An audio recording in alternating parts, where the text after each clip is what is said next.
India ने Europe के साथ डेकेड का सबसे बड़ा डील साइन किया। 70% of the products going to Europe will have literally zero tariffs. India can hold shoulders with all of these big names. What do you think India is doing right? India has a power which is of a different kind. Trump, tariff, trade war, sanctions और इन सब के बीच में India कहाँ खड़ा है? 1973 से लेकर आज तक हमारी इकोनॉमी का जो रोल है जियोपॉलिटिक्स में, जियो इकोनॉमिक्स में बहुत ही बदल गया है। हमारा रोल बहुत बड़ा हो गया है। अगर लोग बात करते हैं यूएस और चीन के बारे में, उसी ब्रेथ में समझ लीजिए वो इंडिया की बात करते हैं। द ट्रेड वॉर जो चल रही है अभी 2025, यूएसए 50% का टैरिफ लगाता है इंडिया पे। इट वाज एक मास्टर मूव था यूएसए से to suppress India.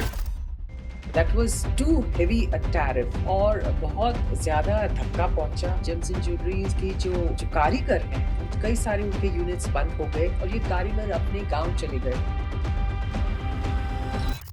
It was a very surprising data that came out after 2-3 months. Export to US also, वो भी बड़ा surprising data था, वो भी बढ़ गया। This war, if there is lot going on globally, all the wars and America being America, pulling all the countries and pressurizing all the other countries through sanctions. How much India is prepared for this, ma'am? And where are we standing up? तो India ने अपना बहुत अच्छी strategy दी। आजकल के जो war के नजरिए में अगर आप देखें तो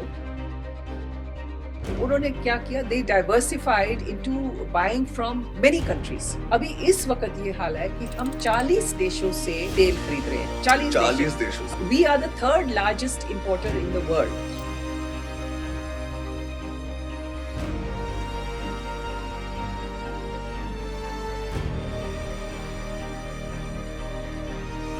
इंडिया इस वॉर में कोई स्टैंड नहीं लिया है। What is India's strategy?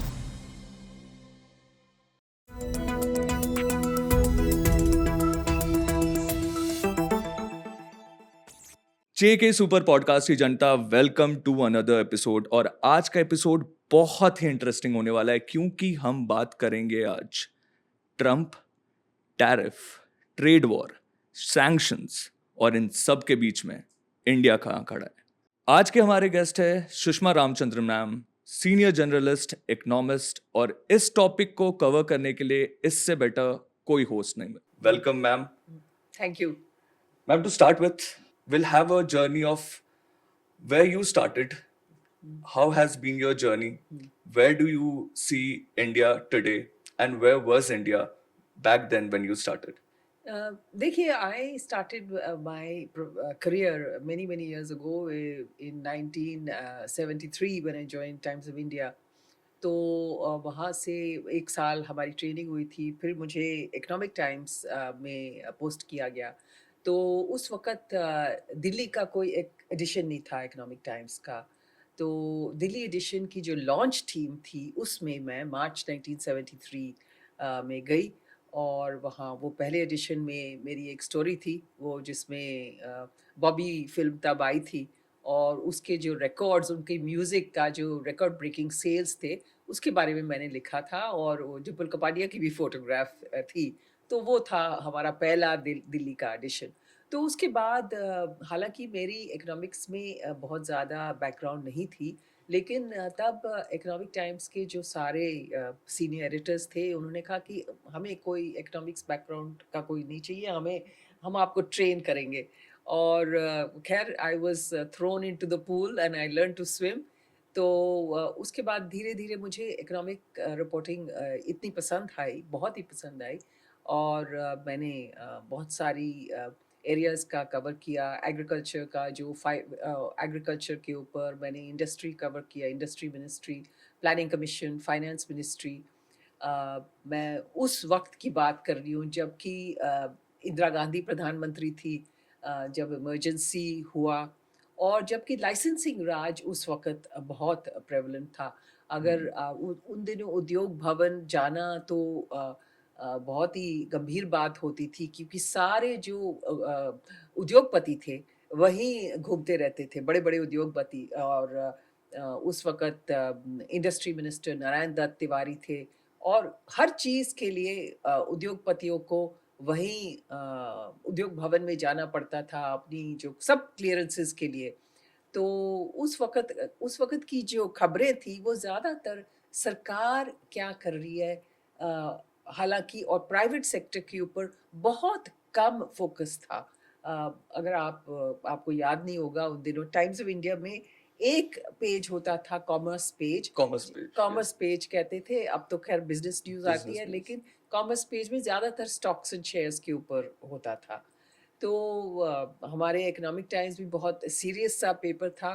जब उन दिनों नया-नया शुरू हुआ और मैं जब भी किसी से मिलने जाती थी, तो वो कहते थे, "ये आपका डेली पब्लिकेशन है कि ये वीकली है, कैसे है?" कोई इकोनॉमिक टाइम्स को जानता ही नहीं था।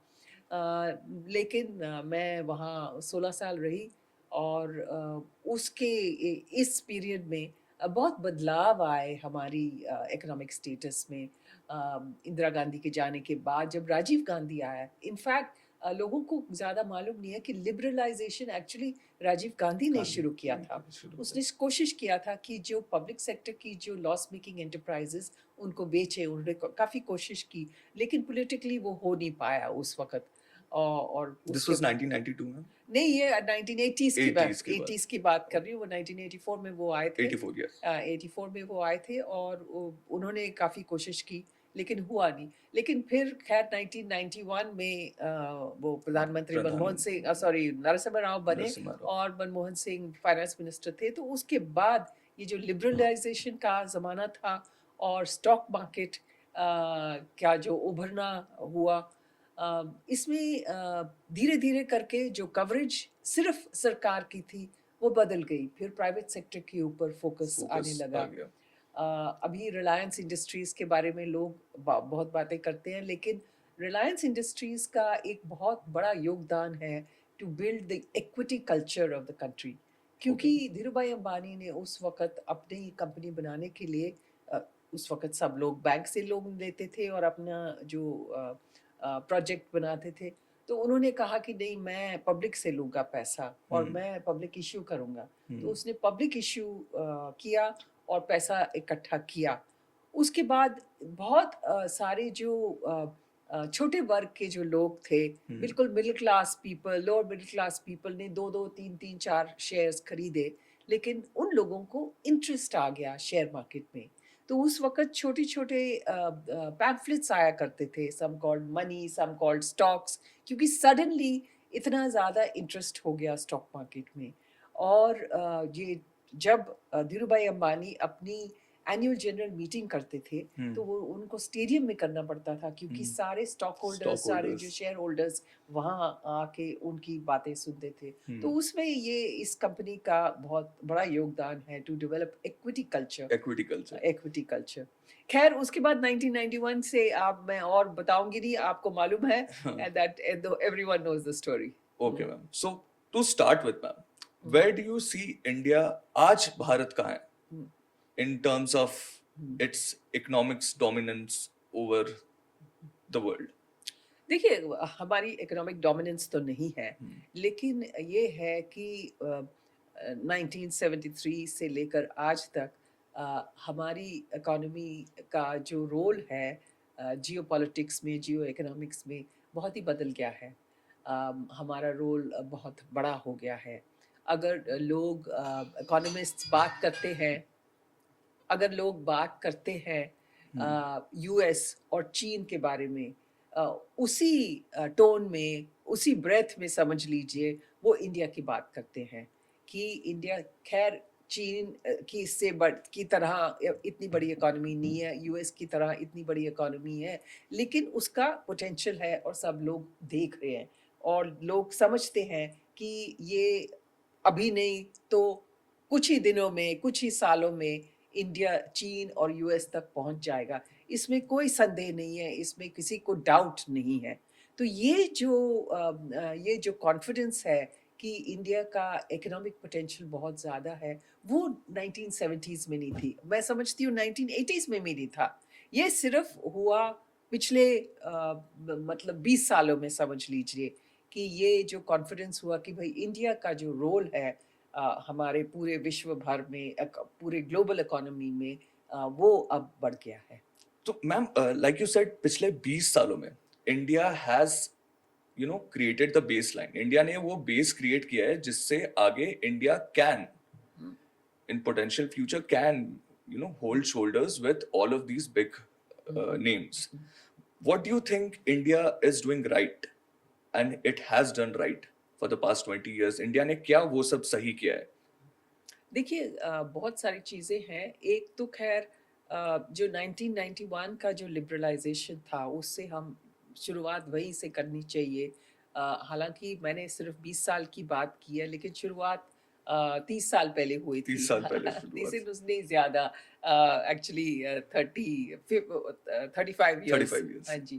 तो ये जो सिलसिला था उस वक़्त तो बहुत ही ड्रामेटिक दिखाई दे रहा था इकोनॉमी में। जैसे Hmm. मैंने स्टॉक मार्केट की बात की उस वक़्त, क्योंकि सिर्फ़ रिलायंस नहीं, और भी कंपनीज़ ने फिर अपने जो पब्लिक इश्यूज़ शुरू किए थे। जो फ़ॉरेन कंपनीज़ थे, वो वो भी पब्लिक इश्यूज़ करने लगे। तो बहुत सारे लोगों ने स्टॉक मार्केट में इन्वेस्ट करना शुरू किया, जो आम आदमी था। आम आदमी पहले स्टॉक मार्केट्स में नहीं करता था। Hmm. तो ये जो बदलाव आया है, ये 1991 से लेकर आज तक, Hmm. अब अगर आप देखें, जो टेलीविज़न चैनल्स हैं, वो Hmm. किस बात की करते हैं? वो Hmm. स्टॉक मार्केट्स की बात करते हैं। Of course, yes. उन दिनों जो इकोनॉमिक मीडिया था, वो स्टॉक मार्केट्स को एक आधे पेज में खत्म कर लेता था कि ये बहुत इम्पोर्टेंट। लेकिन हमारी स्टॉक मार्केट जो है, अब बहुत बड़ी हो गई है। Hmm. तो ये जो इम्पेटस है, जो आपने कहा कि what has India done right, that is, एक तो ये है कि Hmm. इक्विटी कल्चर हमने डेवलप किया है, डेवलप किया है। और ये तभी हुआ था जब लिबरलाइज़ेशन शुरू हुआ। शुरू हुआ। हाँ, और दूसरा हमने जो किया है कि जो ये जो फूड की जो प्रॉब्लम है, Hmm. वो हमने ज़्यादातर इसको रिज़ॉल्व कर दी है। ये Hmm. जो फ्री फूड दिया जा रहा है पूरे देश में, Hmm. और या पहले तो बहुत सस्ते में दिया जा रहा था, अब तो कोविड के बाद फ्री दिया जा रहा है। इससे एक चीज़ हो गई है कि जो फूड सिक्योरिटी का हमेशा जो फ़िक्र रहता था हमारे देश में, Hmm. वो ख़त्म हो गई है। Hmm. अब ये फूड के आगे, अब लोग, अगर आप सारी जो मैट्रिक्स देखते हैं Hmm. Of consumer price index वगैरह, तो पहले तो ये होता था कि व्हीट एंड राइस का जो वेटेज है, वो बहुत ज़्यादा है। Hmm. अब बाकी चीज़ों का भी वेटेज ज़्यादा हो जाता है, अंडों Hmm. का वेटेज ज़्यादा हो जाता Hmm. है, नॉन-वेज फूड का वेटेज ज़्यादा आता है, सब्जियों और फलों का वेटेज ज़्यादा हो जाता है, ताकि कि हमारे जो देश के लोग जो हैं, वो ज़्यादा न्यूट्रिशियस खाना खा रहे हैं। तो Hmm. एक तो दूसरी बात ये है कि खाने की हमने ये प्रॉब्लम सॉल्व कर दी। Hmm. तीसरी बात जो है, जो इस सरकार ने किया है, this sending services, subsidies and all kinds of services to the poorest of the poor through digital Digital initiatives, yeah. initiatives. वो एक और बड़ी बात है, क्योंकि ये जो पैसा था, राजीव गांधी ने खुद ही कहा कि जो पैसा हम खर्च करते हैं ये पॉवर्टी प्रोग्राम्स में, उसमें सिर्फ बीच में ही कहीं गायब हो बीच जाता है में पैसा। गायब हो जाता है। लेकिन अब वो पूरा पैसा आदमियों तक, लो एज आई सही सेड, इंसान के बॉटम ऑफ पास सही पैसा पहुंच टाइम जाता से। है। और ये now I come to the last thing, I think the most important thing is digital revolution जो हम्म। हमने किया है। और वो, जैसे मैंने कहा, ये तो एक्चुअली पिछले 15 सालों में हुआ है या 20 सालों में हुआ है। उससे हमारे देश की जो तरक्की हुई है और एडवांसमेंट हुआ है, वो उसके बारे में तो बहुत ज़्यादा अब हम सबको मालूम फ्रॉम है। Every aspect, health yes, care हो, यस, चाहे बिल्कुल, बिल्कुल, यंग इंडिया को बिल्कुल। मोटिवेट करना हो, चाहे एक डिजिटल इकोनॉमी लाना हो, it it has done a lot. It the has done digital wonders. Economy has done a lot. Mhm. Ma'am, the other thing that I would want to ask you is, Where does India stand in the trade ecosystem globally? India trade में कहाँ है ma'am अभी? You know, we are not in trade, we are not as high up as many others. And one of the reasons is that India is not actually an export oriented, has never been an export oriented economy like China or even the Southeast Asian economies. ये इस वजह से है कि हमारी जो domestic market है वो बहुत बड़ी है. तो जो उद्योगपति हैं और उद्योग हैं, उनका जो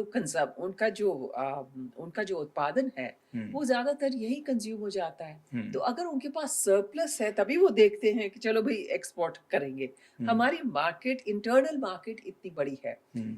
लेकिन अगर इसको आप एक तरफ से इसको वीकनेस भी देख सकते हैं और दूसरी तरफ से हम अपनी स्ट्रेंथ भी देख सकते हैं.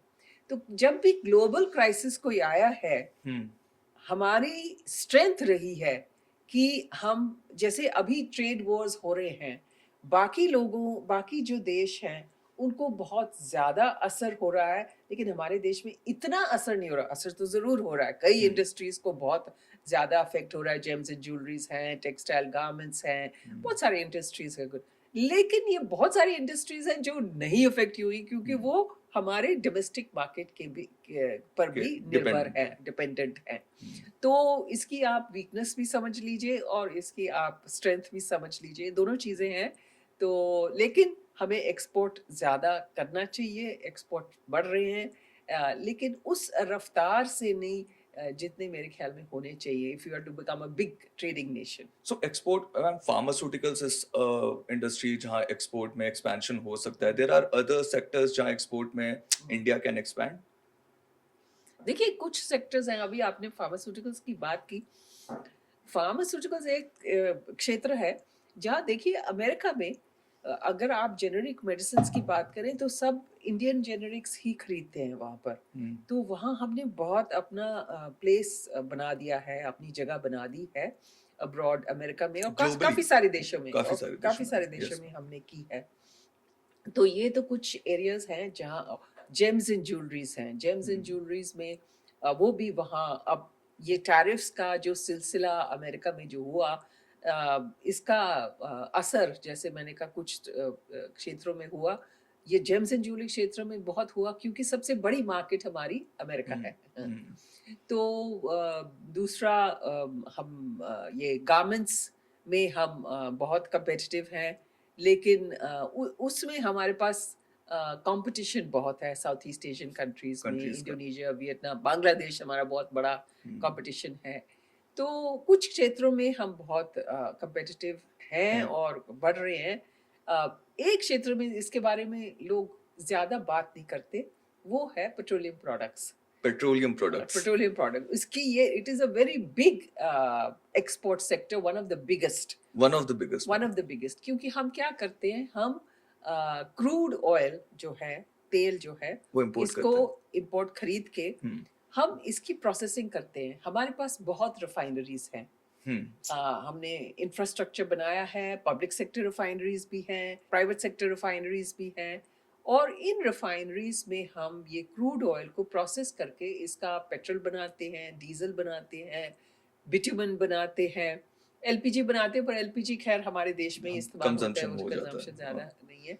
तो और बाकी सारे जो इंडस्ट्रियल प्रोडक्ट्स हैं, एलएसएचएस वगैरह वगैरह, तो इन प्रोडक्ट्स को हम री एक्सपोर्ट करते हैं. All the residue of the refinement that happens, जो एक्सपोर्ट करते हैं. ज्यादातर इसका जो रिक्वायरमेंट है, जो हमारा रिक्वायरमेंट हम रख लेते हैं डोमेस्टिक, और जो सरप्लस है वो, जो सरप्लस है, और सरप्लस हमारा बहुत बड़ा हो गया क्योंकि हमारी रिफाइनरीज बहुत ज्यादा है.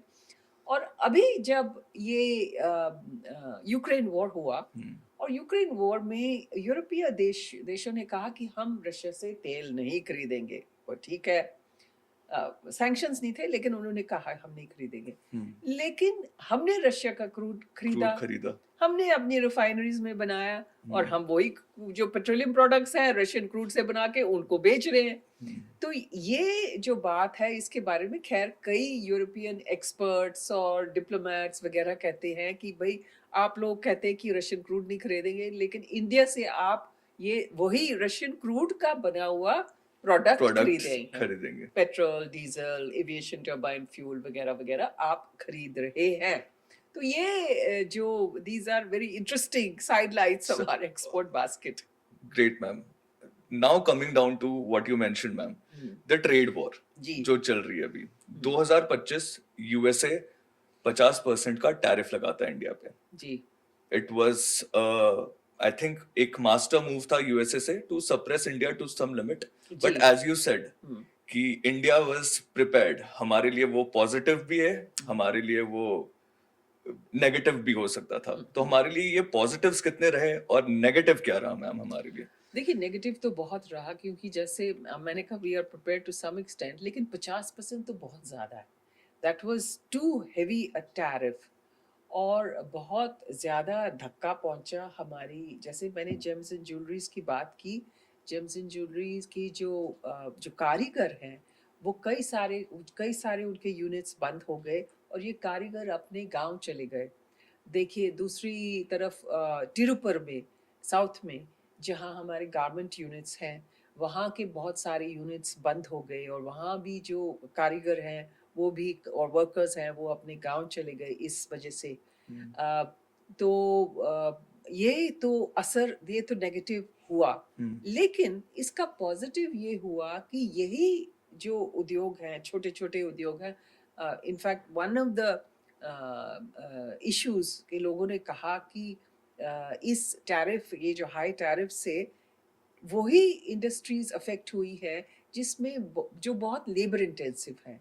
तो इससे जो छोटा आम आदमी, आम वर्कर है, उसके ऊपर असर बहुत पड़ा। तो इसलिए गवर्नमेंट को बहुत फिक्र थी उस वक्त, नेचुरली सबको फिक्र थी इस चीज़ के बारे में। तो दो चीज़ें हुई। पहली चीज़ ये थी कि गवर्नमेंट ने एक बड़ा पैकेज एक्सपोर्ट इंडस्ट्रीज के लिए लॉन्च किया। वो 20,000 करोड़, अगर आप डॉलर्स में देखें तो 1.5 बिलियन डॉलर्स का पैकेज उन्होंने बनाया, ताकि ये इनको सपोर्ट दे इन इंडस्ट्रीज का।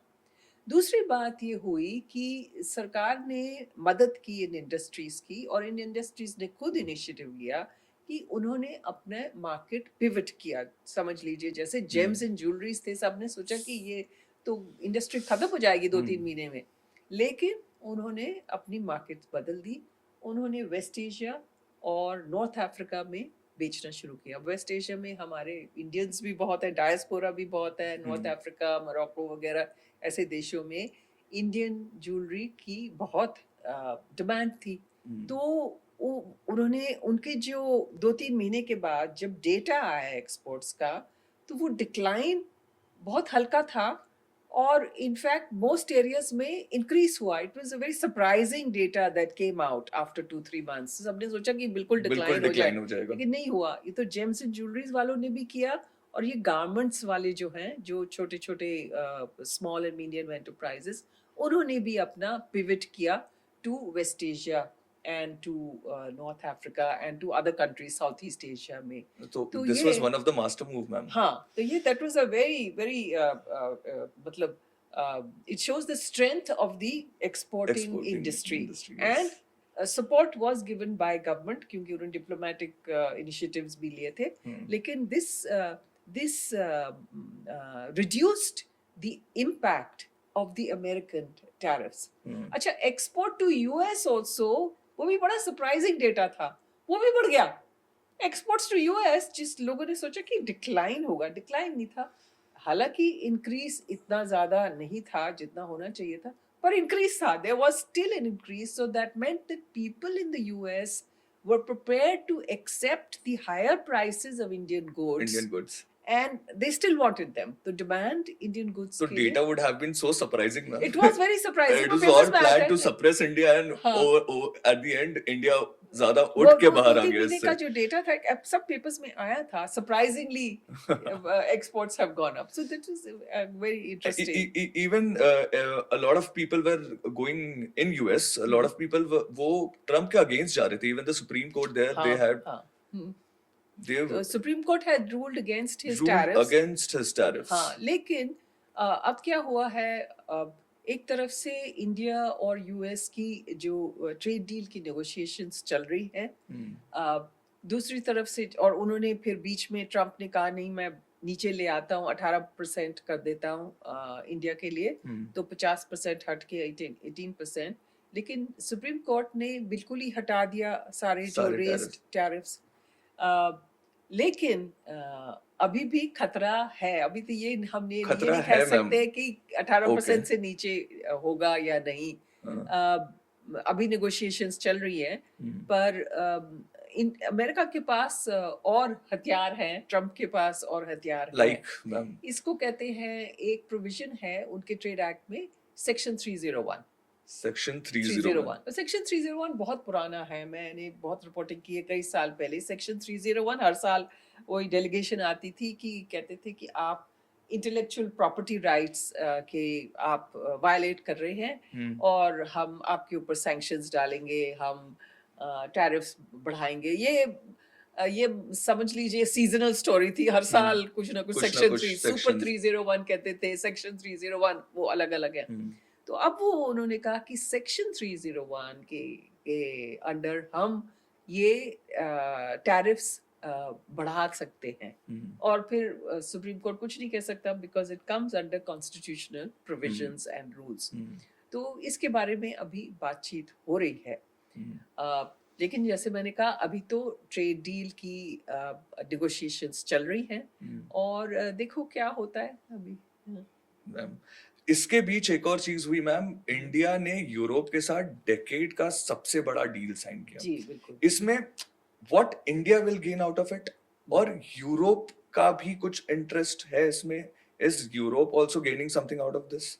Europe is gaining a great deal out of it, but पहले जो इंडिया का जो फायदा है, इंडिया का फायदा ये है कि जो टैरिफ्स, जैसे मैंने पहले कहा कि हमारी कंपटीशन गारमेंट्स वगैरह में साउथ ईस्ट एशिया के जो देश हैं, एक हमारी बहुत बड़ी प्रॉब्लम थी कि कुछ देश जैसे बांग्लादेश, उनको लीस्ट डेवलप्ड इकोनॉमी माना जाता है। हाँ, तो उनको खास टैरिफ्स दिए जाते हैं, मतलब लो टैरिफ्स। तो उनके टैरिफ्स कम थे, हमारे बढ़े हुए थे।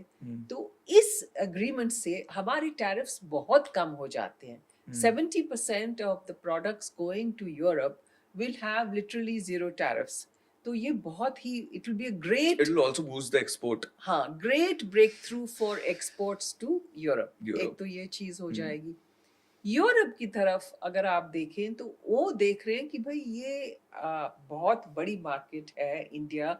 हम तो पहले फोकस कर रहे थे चाइना के ऊपर, यूरोप का जो इंटरेस्ट रहा है एक्सपोर्ट्स में वो चाइना के ऊपर रहा है क्योंकि उसकी मार्केट है। अब ये सब, अगर यूरोप की बात सिर्फ नहीं है, पूरे दुनिया भर में सब लोग यही देख रहे हैं कि India is the last untapped market. Market क्योंकि अभी हमारा मिडिल क्लास है, लेकिन अभी हमारा उसके नीचे वाले वर्ग को जो है, जो हम बॉटम ऑफ द पिरामिड कहते हैं, वो भी बहुत बड़ा वर्ग है। और जैसे जैसे वो एफ्लुएंट होता जा रहा है, उनकी जो रिक्वायरमेंट्स हैं चीज़ों की, स्पेंडिंग पावर। स्पेंडिंग पावर, अभी आप मार्केट में जाके देख सकते हैं, छोटे छोटे शहरों में जाके देख सकते हैं कि किस तरह की खरीदारी होती है। कंजम्पशन हमारे देश में, online purchases, all the datas R G, showing कि तो सब बढ़ रहा है। Consumption is online data purchases जो है वो छोटे छोटे शहरों में आ रहा है, तो एफ्लुएंस बढ़ रहा है। यूरोप ये देख रहा है कि ये इतना बड़ा मार्केट है और इस मार्केट में वो आना चाहता है। और चाइना के साथ वो, उनको लगता है कि चाइना से वो थोड़ा सा वो हेजिटेंट है, थोड़े से डरे हुए हैं।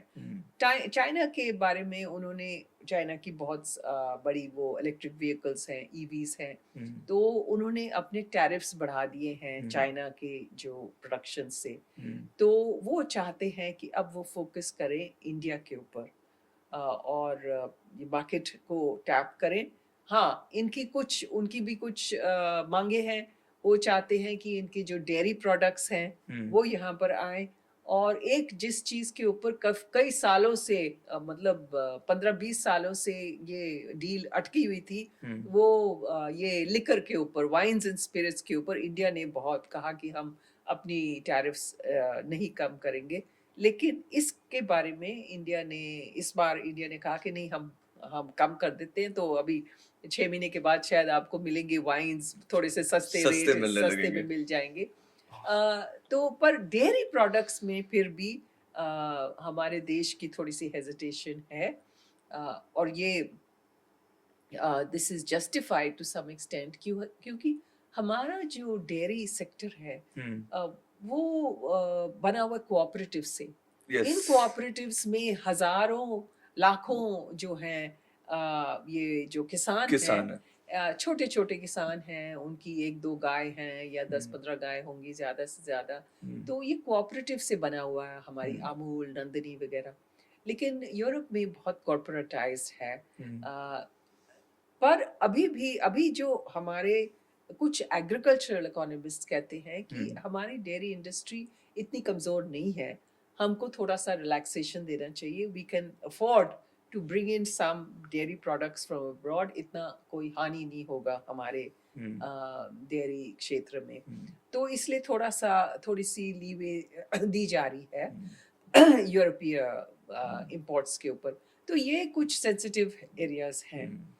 हुँ, एक बड़ी प्रॉब्लम है लेकिन हुँ, यूरोप के साथ ये हुँ, ट्रेड डील में, वो है उनका एक जो प्रोविज़न नया आया है, carbon carbon adjustment mechanism, hmm, uh, CABM, it's called carbon, yes, it's called carbon hmm, adjustment mechanism. हुँ, तो इसका ये फोकस ये है कि जो जो भी चीज़ आप इंपोर्ट कर रहे हैं उसकी कार्बन इंटेंसिव ज़्यादा ना हो और हुँ, कार्बन इमिशंस ज़्यादा ना ज़्यादा हो। ना इट्स हो, एन एनवायरमेंटल प्रोविजन। प्रोविज़न, तो ये हर चीज़ के ऊपर लागू हो जाता है। हाँ, तो हालाँकि इसके ऊपर डिस्कशंस हो रही हैं, क्योंकि जो इंडियन नेगोशिएटर्स कह रहे हैं कि भई हम तो डेवलपिंग इकोनॉमी है, अगर हाँ, ये टैक्स आप लगाएँगे तो फिर हुँ, हमारे जो प्रोडक्ट्स हैं वो महँगे हो जाएँगे फिर हुँ, से।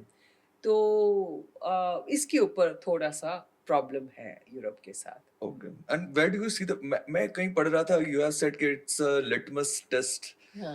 between India and Europe. The हाँ, this in fact one this is the reason I this is think the the reason. CBAM, the this carbon emission tax Emission जो tax. जो उन्होंने लागू किया, this is the Hmm. Problem, क्योंकि European union जो है वो बना हुआ है 27 देशों का।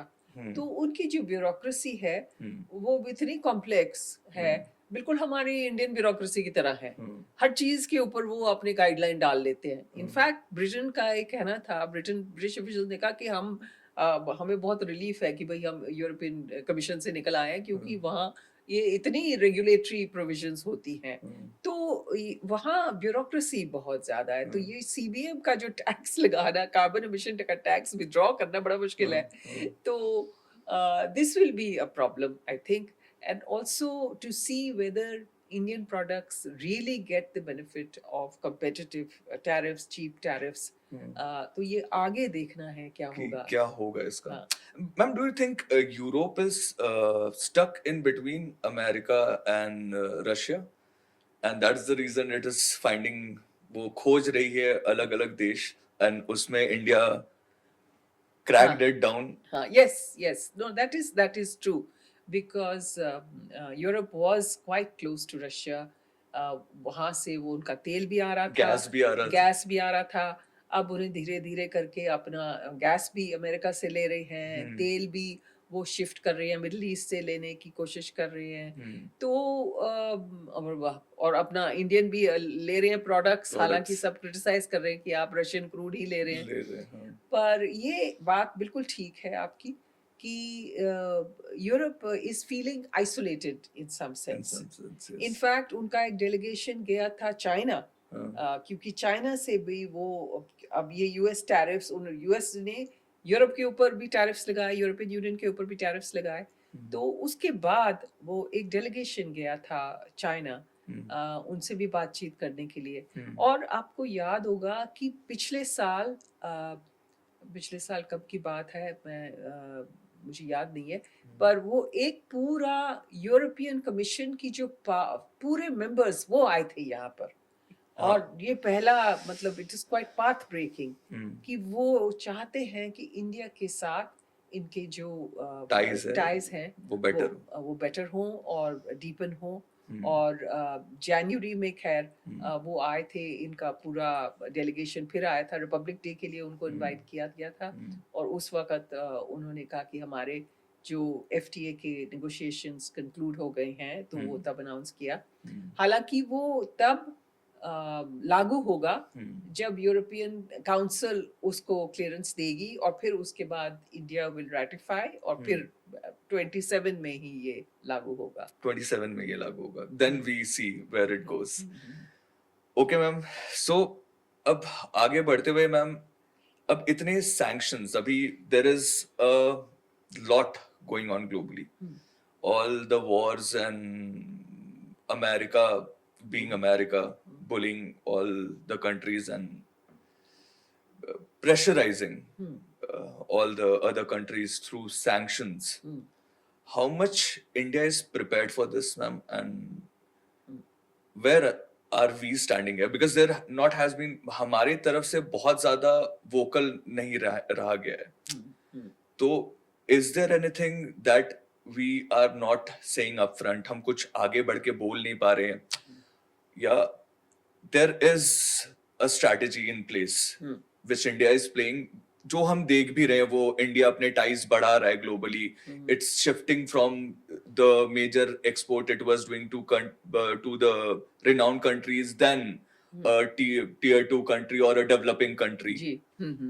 अब ये है कि जो यूक्रेन वॉर के बाद जो सैंक्शंस हुए थे, उसके बाद इंडिया ने रशिया से क्रूड खरीदना शुरू किया। हालांकि कोई डायरेक्ट सैंक्शंस नहीं थे ऑयल के ऊपर, डायरेक्ट सैंक्शंस नहीं थे, वो सैंक्शंस थे गैस के ऊपर कि आप गैस ना खरीदें रशिया से, और हम तो ले भी नहीं रहे थे। पर जब इंडिया ने क्रूड खरीदना शुरू किया, तो तब यूरोपीय देश ने बहुत इसकी निंदा की कि ये क्या हो रहा है, आप ये रशिया को you are fuelling their economy and the war and everything. तो उसके बाद हाल ही में कई हमारे, जिसमें ये बोला भी गया था, हाँ, Europe has to get out of the notion that Europe's problem is the world's problem and the world's problem and Europe's problem. Exactly वो। यस। पर खैर पिछले साल भी बोला, कई बार उन्होंने ये बोला है, आई थिंक बोला है पहले, कि उस वक्त जब यूक्रेन वॉर हुआ था और तब की जो यूएस एडमिनिस्ट्रेशन थी, उन्होंने ही इंडिया को बोला कि भाई आप प्लीज ये रशियन क्रूड खरीदो। आप खरीदोगे तो मार्केट कम से कम स्टेबल रहेगी। अगर देखिए, अगर आप रशियन क्रूड को ऑयल मार्केट से बिल्कुल निकाल देंगे, तो availability of crude becomes less. Availability of crude becomes less, then prices shoot up. तो यूक्रेन वॉर के एकदम बाद, हाँ, तो यूक्रेन वॉर के एकदम बाद वो $130 पे चले गई थी जो प्राइसेस थे एक महीने के लिए। उसके बाद फिर नीचे आ गए, और उसके बाद फिर $80-90 पे रहा। लेकिन अमेरिका भी डर गया कि भाई हमने भी वही क्रूड खरीदना है, वही रेट पे हमने बेचना है। तो उन्होंने इंडिया को कहा कि आप खरीद रहे हैं, आप खरीदते जाइए, ताकि ये रशियन क्रूड मार्केट में रहे, स्टेबलाइज करे market. So it becomes a stabilising factor. Okay. तो वो बात तब की बात थी। अब जैसे मैंने कहा, पेट्रोलियम मिनिस्टर ने भी बताया अभी हाल में ये, तो उन्होंने कहा आप ही ने तो बोला था हमको ये खरीदने के लिए, और अब आप ही कह रहे हैं, अमेरिका ही कह रहा है कि ये आप रशिया से क्रूड खरीद रहे हैं। तो एक तो खैर ये तेल की बात है, क्रूड ऑयल की बात है। दूसरी बात ये है कि इंडिया ने अपनी स्ट्रैटेजी, जैसे आपने कहा अबाउट क्रूड, क्योंकि पिछले साल क्योंकि टैरिफ्स लगे थे, और ट्रम्प ने कहा कि आप बहुत ज़्यादा तेल खरीद रहे रशिया से, तो इंडिया ने थोड़ा कम किया, और उन्होंने अपना, और वो बहुत अच्छी स्ट्रैटेजी थी आजकल के जो वॉर के नज़रिए में अगर आप देखें तो उन्होंने क्या किया, they diversified into buying from many countries. अभी इस वक्त ये हाल है कि हम 40 देशों से तेल खरीद रहे हैं। 40 देशों से। हाँ। पहले कितने देशों से इंडिया तेल खरीद रही पहले 25 पहले भी काफी देशों से खरीदे थे और 20-25 बट इट समझ लीजिए। हैज ग्रोन हाँ हाँ इट हैज अब ग्रोन बाय अभी 30-40%. डाइवर्सिफिकेशन और ये क्यों कर सकते थे क्योंकि there are new sources of oil coming up in the world. जैसे ब्राजील है, हाँ, ब्राजील बहुत बड़ा सप्लायर नहीं था, ब्राजील की प्रोडक्शन बढ़ गई है। गियाना इतना बड़ा सप्लायर नहीं था, वो उसकी प्रोडक्शन बढ़ गई है। वेस्ट अफ्रीका में कुछ एक दो देश हैं, मुझे उनके नाम नहीं याद आ रहे, वो उनकी भी प्रोडक्शन बढ़ गई है। तो ये जो छोटे छोटे देश हैं वहां से भी हम खरीद रहे हैं। अच्छा, हम यूएस से भी खरीद रहे हैं। यूएस ने कहा कि हम हमसे खरीदो। यूएस का खरीदने का फायदा ये है, हालांकि दूर है हमसे, उनका जो क्रूड की प्राइस है वो दूसरे क्रूड से कम है। तो फ्रेट जो प्रॉब्लम है वो इसमें डजंट मेक अ डिफरेंस, हम वहां से भी खरीद सकते हैं। तो यूएस से भी हम खरीद रहे हैं। तो हमने ये Now, where does diversification India stand on the consumption of crude? we are not consumption, I can tell you imports. On consumption of crude we are not that high because we have, if you take per capita consumption is not that high because we have a large population. And America for instance will have much higher Much per higher. capita. China will have much higher, but we are the third largest importer in the world. Third largest Third importer largest. in the world. The largest importer is China, followed by Japan, and India is the third largest. So India has a very important role in oil markets. India जब मतलब खरीदता है तो सब लोग खुश हो जाते हैं कि भाई इंडिया हमसे खरीद रहा है। हाँ, तो ये भी एक लीवरेज का एक सिलसिला है कि इंडिया का leverage And it's important for India to keep that chain alive. हाँ, and बिल्कुल keep growing. हाँ, तो अब जैसे अब ईरान वॉर शुरू हुआ तब यूएस ने कहा अब वहां से वेस्ट एशिया से तेल तो बंद हो गया, मतलब काफी कम हो गया, वहां से स्ट्रेट ऑफ हॉर्मुज से तेल नहीं आ रहा। तो हमने रशिया से फिर से खरीदना शुरू किया। तो फिर यूएस ने कहा हाँ भाई खरीद लो, आप अब खरीद लो क्योंकि उनको पता है कि India has to buy oil from somewhere. हमारी एनर्जी सिक्योरिटी और हमारा नेशनल इंटरेस्ट पैरामाउंट है। ये हमारे प्रधानमंत्री ने कहा है, ये हमारे एक्सटर्नल अफेयर्स मिनिस्टर ने कहा, तो people have understood this and now India is buying the largest single supplier now once again is Russia. हम we are back to Russia and उसके बाद आते हैं मेरे ख्याल Saudi Arabia, Iraq second, Saudi Arabia and UAE अभी भी हम वहां से ले रहे हैं, और फिर यूएस मेरे ख्याल फोर्थ में आ जाता है। यूएस फोर्थ में, मतलब इंडिया भी यूएस से आगे है to import oil. नहीं, US is importing some oil. US को इंपोर्ट करने की जरूरत नहीं है, वो तो एक्सपोर्टर है ऑयल का। लेकिन वो कुछ क्वांटिटीज क्रूड की जो उनकी रिफाइनरीज को जरूरत पड़ती है वो थोड़ा सा इंपोर्ट करते हैं। उनको रिफाइनरी की एक तरह का डिफरेंट टाइप्स ऑफ क्रूड वो थोड़ा सा इंपोर्ट करते हैं, but they are basically an exporter, उनको इंपोर्ट करने की जरूरत नहीं है। So right now India is in a better place when it comes to all the sanctions that are there. Absolutely, India has no worry about sanctions right now. India is not worried about sanctions at all. Ab this war, if this war continues for another year or two, is there going to be an impact, ma'am? Yes, definitely there will be an impact. देखिए impact अभी तो ये है कि हाँ year और to, तो ma'am बहुत इम्पैक्ट कैसे होगा? इंडस्ट्रीज में इम्पैक्ट होगा, कंज्यूमेबल गुड्स में इम्पैक्ट पड़ेगा, किन किन तरीके से इम्पैक्ट पड़ सकता है इफ दिस वॉर कंटिन्यूज? अगर ये वॉर चला मैम 1-2 साल। हाँ देखिए एलपीजी में हाँ देखिए अगर ये जंग चले तो इसमें सबसे बड़ी प्रॉब्लम, और जो हम टीवी चैनल्स पे भी देख रहे हैं, अखबारों में भी देख रहे हैं, वो प्रॉब्लम है स्ट्रेट ऑफ हॉर्मुज की। स्ट्रेट ऑफ हॉर्मुज जो है वो एक it is between Persian gulf और गल्फ ऑफ ओमान, और ये छोटा सा स्ट्रेच है जहाँ पर्शियन गल्फ की तरह जो है वहाँ से शिप्स जो हैं वो लोड करके आते हैं कई देशों से, और फिर वो स्ट्रेट ऑफ हॉर्मुज से होके और फिर बाहर आके इंडियन ओशन में आ जाते हैं। तो ये इंटरनेशनल एनर्जी एजेंसी ने कहा this is the most important choke point, petroleum choke point in the world. और There was this data Iran around 20% of global oil is going through going that. through that. हाँ, तो जब ये war शुरू हुआ end of February में, उससे पहले काफ़ी प्रॉब्लम्स हुई हैं। वो यमनी हुटीज का जो हुआ था रेड सी में, और इज़राइल ईरान की और भी प्रॉब्लम्स थी। लेकिन लोगों ने ये बातें इसके बारे में बहुत की कि हो सकता है कि ईरान स्ट्रेट ऑफ हॉर्मुज को बंद कर दे। हाँ। लेकिन जब भी इसके बारे में कुछ लिखा जाता था या बातचीत होती थी, सबने कहा नहीं, ये होगा नहीं, ईरान नहीं करेगा। हाँ। अब एक तरफ वो स्ट्रेट ऑफ हॉर्मुज में ईरान है, हाँ। दूसरी तरफ ओमान है। तो हाँ। आधा हिस्सा जो है वो ईरान का है और आधा हिस्सा ओमान का है। हाँ। तो ये माना जाता था कि भाई ओमान भी है, ओमान का भी रोल है हाँ। इसमें, और ईरान इतना मतलब इतना स्ट्रिंजेंट चीज नहीं करेगा, बंद हाँ। नहीं करेगा।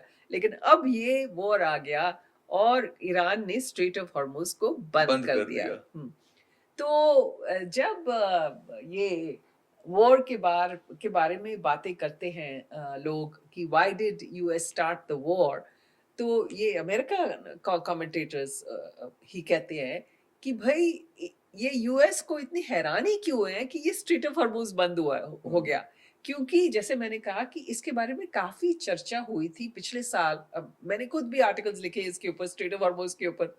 तो इतनी चर्चा हुई थी कि अगर कोई वॉर होगा ईरान इसको बंद कर सकता है।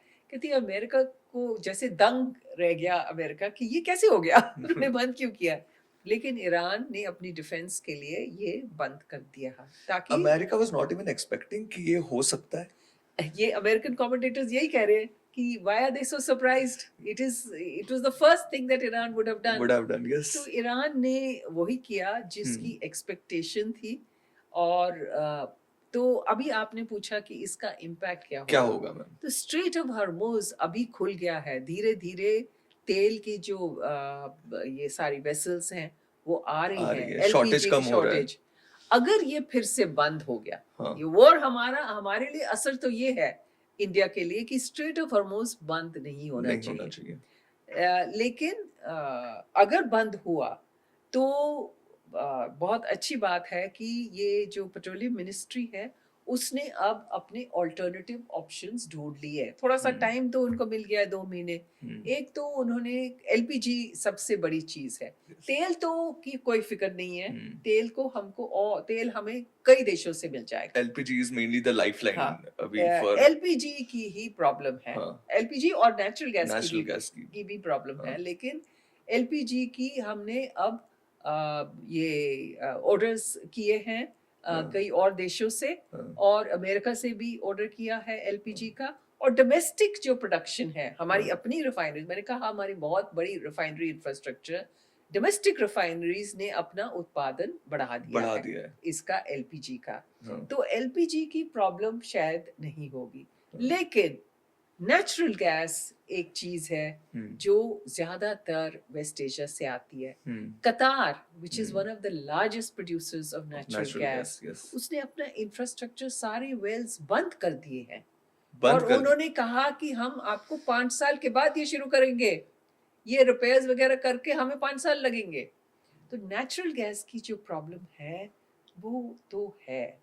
और आपने कहा कि किस किस क्षेत्र में होगा इम्पैक्ट पड़ेगा। सबसे बड़ी चीज अभी हाल में प्रॉब्लम हुई थी वो फर्टिलाइजर्स हमारे बहुत आते हैं। ऑल्सो हमको नेचुरल गैस चाहिए। हमारे खुद के जो फर्टिलाइजर प्लांट्स हैं उनकी फीड स्टॉक वो जो है नेचुरल गैस है। अब ये सोच ये रहे हैं पॉलिसी मेकर्स कि उनकी फीड स्टॉक बदल के नेचुरल गैस से naphtha is another product. It's an alternate of natural gas. It's a petroleum product and it can be used as a feedstock for fertilizers. As a fertilizer. तो ये सोच यही हो रही है कि शायद हम ये ऑप्शन दे दें फर्टिलाइजर प्लांट्स की वो naphtha we are already preparing. Knowing the scenario we are already prepared. कि naphtha should be given as feedstock. तो fertilizers एक बहुत बड़ा क्षेत्र है। दूसरा है पेट्रोकेमिकल्स, क्योंकि सारी जो पेट्रोकेमिकल्स हैं वो पेट्रोलियम और नेचुरल गैस से ही बनती है।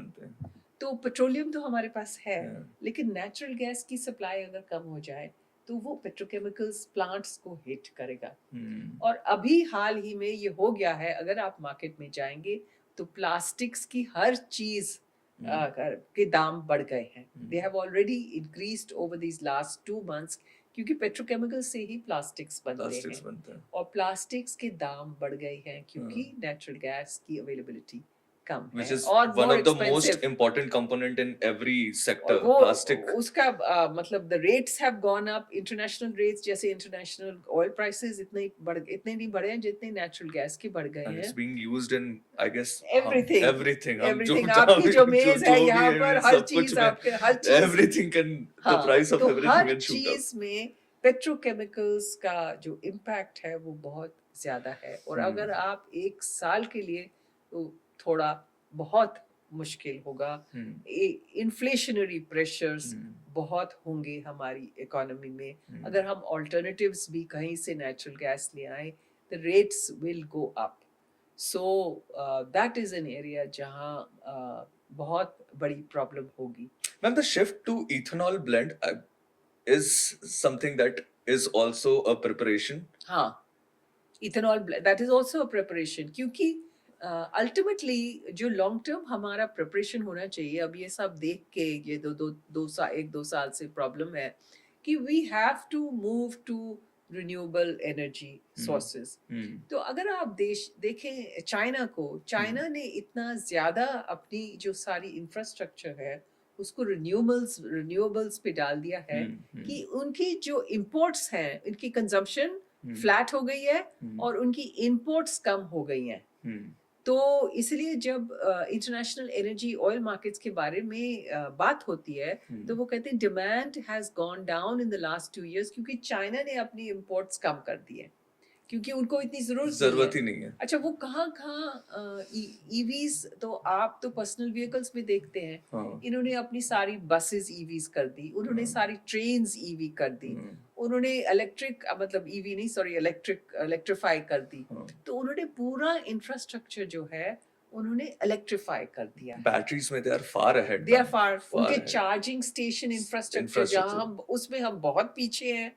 हमारा चार्जिंग स्टेशन इंफ्रास्ट्रक्चर बहुत कम है। हाँ, तो और पर्सनल व्हीकल्स भी हमारी शुरुआत, आपने गाड़ी अभी भेजी मुझे लेने के लिए, वो ईवी है, मैं बड़ी खुश हूँ। We must all reduce our personal carbon emissions. Of course ma'am. You know, try and take the metro as far as we can, or the bus whenever we can. Shift Public to EV is going to be you see future shift to EV, it is going to help. Definitely. We need to, we cannot be held ransom, as it were, to the supply of oil in the world. We need to shift to renewable energies wherever we can, and India must take a lesson from what has happened in these last 2 months. And that would also help India. से, हाँ? In economic stand, that would also help India. Of course. Because the import of crude is going to reduce, the import of इसका पर्यावरण के भी ऊपर इतना बहुत बड़ा इम्पैक्ट पड़ेगा, which is very much needed in India right now. जो हमारा दिल्ली का पोल्यूशन है, सिर्फ दिल्ली का नहीं है, पूरे NCR इंडिया में नहीं, पूरा इंडिया में है। अगर आप देखें तो बहुत ज्यादा पोल्यूशन है, तो रिन्यूएबल्स के ऊपर हमें बहुत बड़ा थ्रस्ट करना पड़ेगा। It's very very important. I think it's very difficult to say. Both are important. You can't have supply chain without the money power of a country like the US. But I think India has to, where is India placed in all this? India has a power which is of a different kind. अगर आप देखें कि India की सबसे बड़ी power ये है कि उसकी बहुत बड़ा pool of skilled man power है। ये जो लोग हैं, जो डॉक्टर्स हैं, इंजीनियर्स हैं, टेक एक्सपर्ट्स हैं, वो सारे दुनिया भर में जा रहे हैं। अब गूगल के हेड कौन है, माइक्रोसॉफ्ट के हेड कौन है, शनेल के हेड कौन है? हाल फिलहाल का न्यूज़ है मैम, व्हाट्सएप के जो सीईओ। व्हाट्सएप के सीईओ। तो ये हमारा बहुत बड़ा स्ट्रेंथ है, हमारा स्किल्ड मैन पावर। वो एब्सोल्युटली। वो और कोई देश हमें उसमें बीट नहीं कर नहीं कर सकता, सकता। नंबर 1। हम्म, नंबर 2, हमारे एक चीज जिसके आईटी सर्विसेज के बारे में, जिसके बारे में लोग इस वक्त थोड़ी सी नेगेटिव कवरेज, मतलब बातचीत हो रही है हम्म, कि भाई हमारे आईटी सर्विसेज हैं लेकिन हमारे पास वो एलएलएम्स नहीं है, लार्ज हम्म, लैंग्वेज मॉडल्स, और हमने वो एआई में कोई प्रोग्रेस नहीं किया। हम्म, लेकिन अल्टीमेटली जो एलएलएम्स आ रहे हैं हम्म, और एआई प्लेटफॉर्म्स आ रहे हैं, इनका इस्तेमाल कौन करेगा? इनका इस्तेमाल यही हमारी आईटी कंपनीज करेंगी, हम्म, और हमारे देश में ही ये सारा यूजेज होगा। तो हमारा स्ट्रेंथ आईटी में और यूजेज एप्लीकेशंस में है। तो which is a big factor, ma'am. Big This big is the factor. biggest market for them बिल्कुल, to सबसे बड़ा मार्केट हमारा, आप सब एआई का मार्केट इंडिया ही इंडिया है। ही है। अगर आप व्हाट्सएप है तो मार्केट यहाँ है, अगर गूगल है यूट्यूब तो है, मार्केट यहाँ है। यूट्यूब है तो मार्केट यही है। हम्म, तो सब लोग इंडिया का ही मार्केट देख रहे हैं। हम्म, तो ये हमारा बहुत बड़ा, जैसे मैंने कहा, एक तो स्किल्ड मैन पावर, एक हमारे आईटी सर्विसेज, और तीसरा मैं समझती हूँ कि जो हमारा उभरता हुआ ये जो कंजम्पशन लेवल्स जो हैं हम्म, हमारी, एक तो हमारी from the bottom to the affluence, top of the हाँ, pyramid. फ्रॉम एफ्लुएंस से जो कंजम्पशन लेवल्स बढ़ रही हैं, उसका बहुत बड़ा असर होने जा रहा है जब अब ये मार्केट जो है कंजम्पशन हमारी बढ़, जैसे हम अभी बात कर रहे थे छोटे शहरों में जो कंजम्पशन हो रही है ऑन ई कॉमर्स, वो देखने लायक है। हाँ, तो हमारी स्ट्रेंथ्स जो है, दे मे सीम वेरी अनयूजुअल, पर सारी दुनिया देख रही है कि इस वक्त इंडिया से इज बड़ा द, मार्केट नहीं है। हाँ, स्लीपिंग जायंट समझ लीजिए, अभी जायंट बना नहीं है।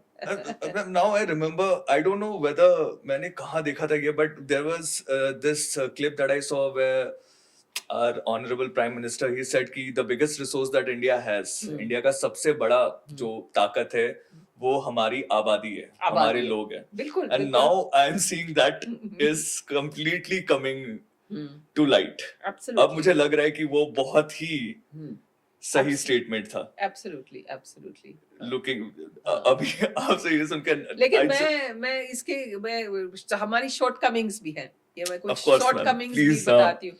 नंबर 1 है कि हमारा काफी फोकस नहीं है एजुकेशन के ऊपर। which is a हालांकि must. हमारे, हाँ. जैसे मैंने कहा, हमारी स्किल्ड मैन पावर है, लेकिन हमारा जो हमारे मैसेज हैं, जो मिलियंस ऑफ पीपल हैं, उनके लिए हमने जो सरकार के जो प्राइमरी और सेकेंडरी स्कूल्स हैं, वो हमें वर्ल्ड क्लास होने चाहिए। ये नहीं होना चाहिए कि हमारे पास सरकारी स्कूल है और प्राइवेट स्कूल है और हम ऑटोमेटिकली प्राइवेट स्कूल में जाएंगे। हमको जाना चाहिए गवर्नमेंट स्कूल में। गवर्नमेंट स्कूल में सारी इंफ्रास्ट्रक्चर होनी चाहिए, अच्छे टीचर्स होने चाहिए, और जो क्वालिटी ऑफ एजुकेशन अच्छी होनी चाहिए। इसके ऊपर अगर हम फोकस नहीं करेंगे तो आगे जाके ये आबादी हमारी कोई काम नहीं आएगी। ये जो फोकस है जो एजुकेशन के ऊपर, it's a It's big a big shortcoming, this lack of focus on education for the masses. This is something that needs to be done. Ma'am, we can take a learning from any country or any other state that has implement. बहुत states हैं जिसमें, countries हैं। एक Finland है, Finland का उनका school system बहुत अच्छा है। अगर आप अमेरिका को भी देखें, उनका भी स्कूल सिस्टम बहुत अच्छा है। पर फिनलैंड हैज, खैर बहुत छोटा देश है, लेकिन there is no harm, you can apply those systems in India also. तो ये हमें करना चाहिए, ये फोकस हमें करना चाहिए। Because you already said we have that potential. Looking at all the top companies in globally, yes, Indians are there. पर ये हमें एजुकेशन बेसलाइन से ये हमें शुरू करना बहुत जरूरी है। इस वक्त नीट वगैरह की जो बात हो रही है, बेसिक जो इतने लाखों हजारों लाखों जो बच्चे हैं जो पढ़ने जा रहे हैं इस वक्त, उनके लिए हमें अच्छी क्वालिटी ऑफ quality एजुकेशन बढ़ानी education चाहिए। right now. Hmm. Other than that, ma'am, The other shortcoming weakness, the other weakness is healthcare.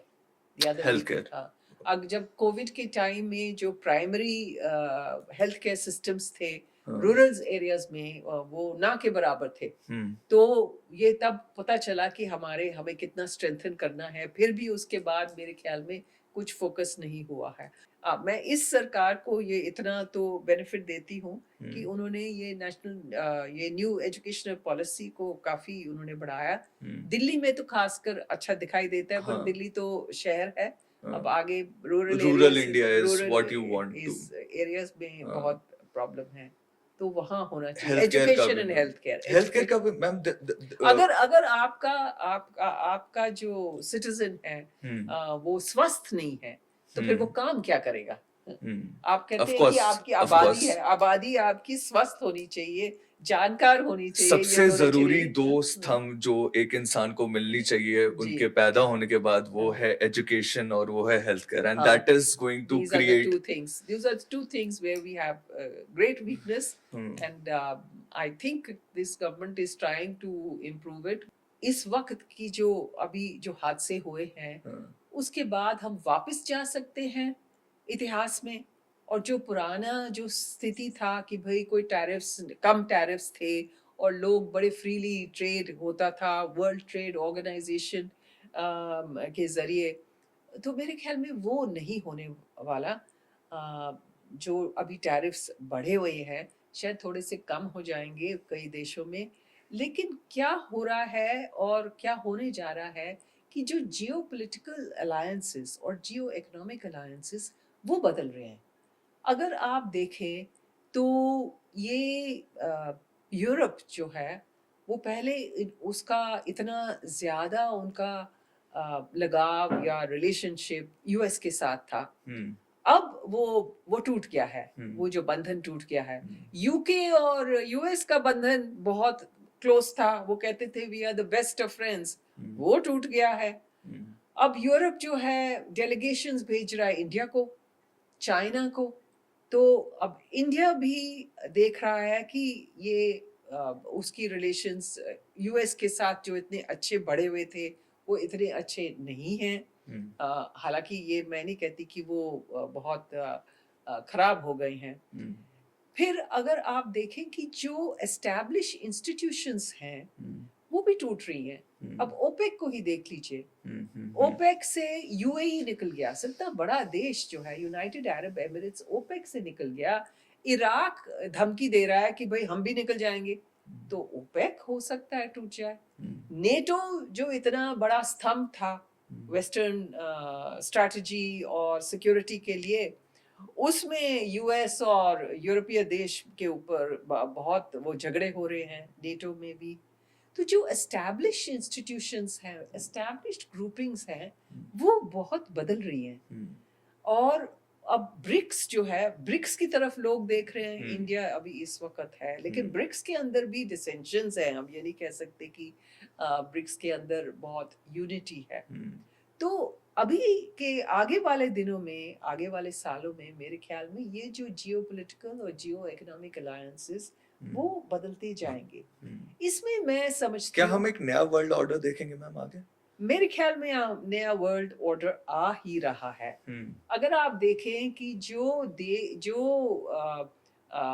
लोग या देश यूएस के साथ बिल्कुल थे, कुछ साउथ अमेरिकन देश भी आप समझ लीजिए, कोलंबिया है, अर्जेंटीना है, उनके साथ झगड़े हो रहे हैं। तो यही जो देश हैं, छोटे देश या बड़े देश, सब समझते हैं कि शायद हमें चाइना से दोस्ती करनी चाहिए। चाइना एक बहुत बड़ा उम्दा बहुत पावरफुल देश है, उसके साथ दोस्ती करनी चाहिए। जो लोग बिल्कुल यूएस के अलाइज और उनके साथ साथ चलने वाले लोग वो हट रहे हैं यूएस से। तो अब इसमें इंडिया का क्या रोल होगा? इंडिया ने मेरे ख्याल में इस सारे ईरान वॉर में अपने आप को काफी मजबूत अपने आप को दिखाया।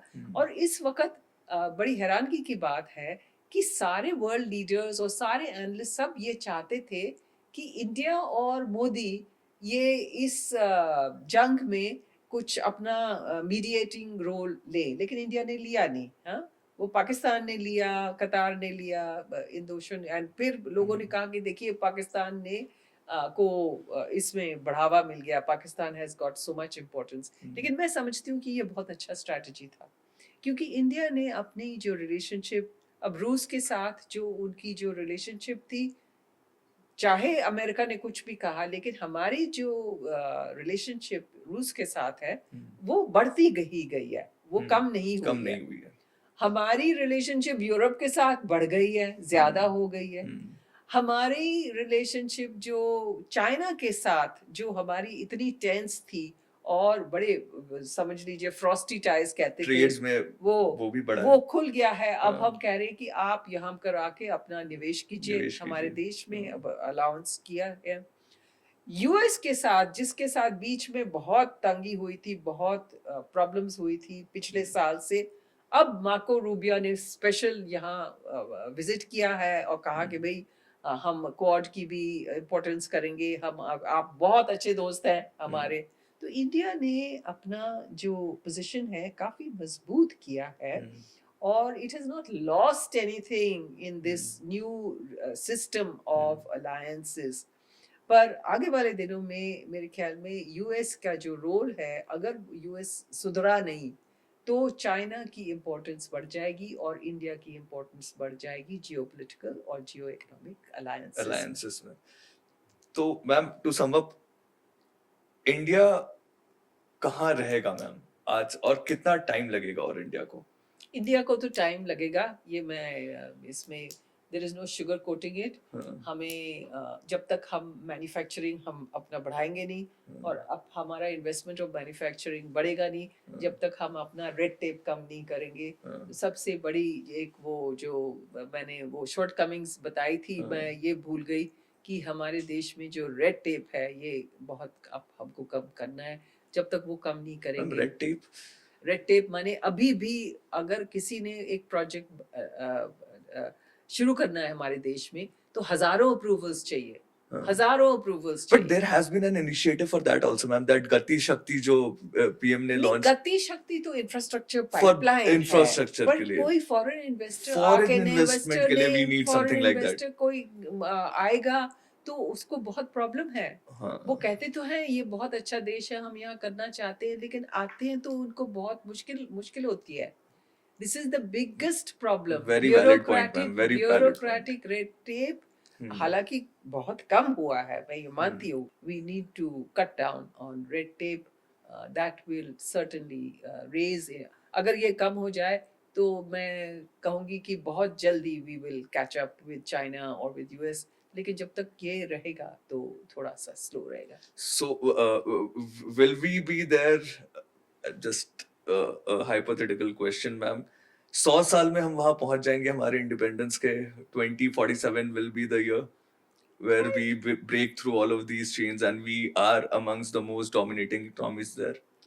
I think certainly that's possible. That is, we have the potential, we can do it. कर सकते हैं, ये हम कर सकते हैं और हमें करना चाहिए, लेकिन दिल लगा के हमको करना पड़ेगा, थोड़ी सी कोशिश करके डिटर्मिनेशन के साथ हम कर सकते हैं और हमें पहुंचना चाहिए वहां पर।